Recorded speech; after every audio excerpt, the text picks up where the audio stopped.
diagnosing auxiliary heat, sensors, and performance issues. Welcome to class. Let's talk about how to diagnose auxiliary heat, how to test key sensors, and how to identify performance issues in a heat pump system.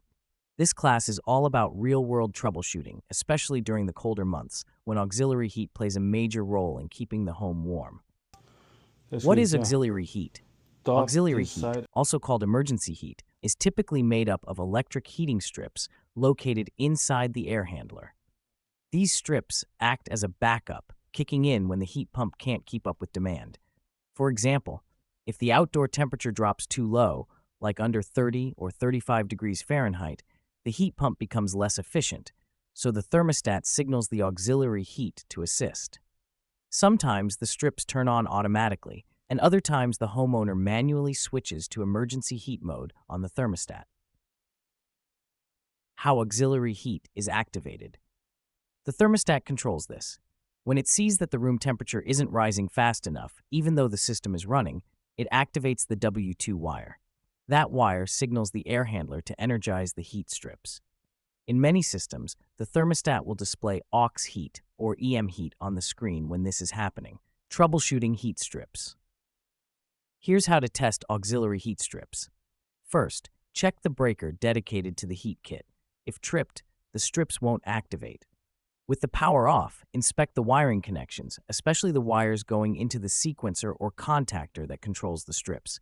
Check for any burn marks or melted terminals. Heat strips pull a lot of current, sometimes 20 to 60 amps, so connections must be tight and clean. With power on, use your clamp meter to measure amperage while the strips are running. Let's say the heat kit is rated for 10 kilowatts. At 240 volts, that should pull about 41 to 42 amps. Use the formula. P equals V dies I, 10,000 equals 240 times 41.6. If you're reading far below that, some strips may not be working. Also, test voltage at the strip terminals.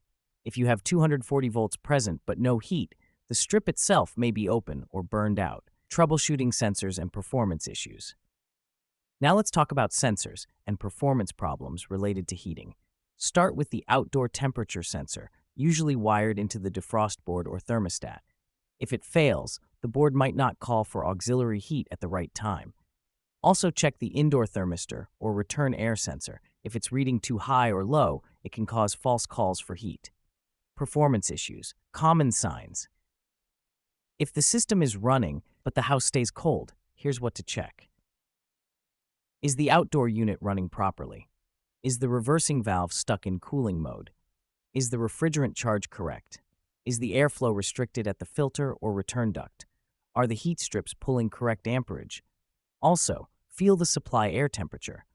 If it's only lukewarm, under 90 degrees Fahrenheit, you may have low refrigerant or a bad reversing valve. If it's hot, over 110, but the rooms are still cold, you may have airflow issues or duct leaks. Review. Diagnosing auxiliary heat. To wrap up, auxiliary heat is a critical backup system, especially when outdoor temperatures drop. It's controlled by the thermostat through the W2 or E wire. Heat strips require good wiring, strong connections, and correct voltage. Use a clamp meter to verify amperage and strip operation. Check sensors and thermostat behavior when performance issues arise. And that wraps up class.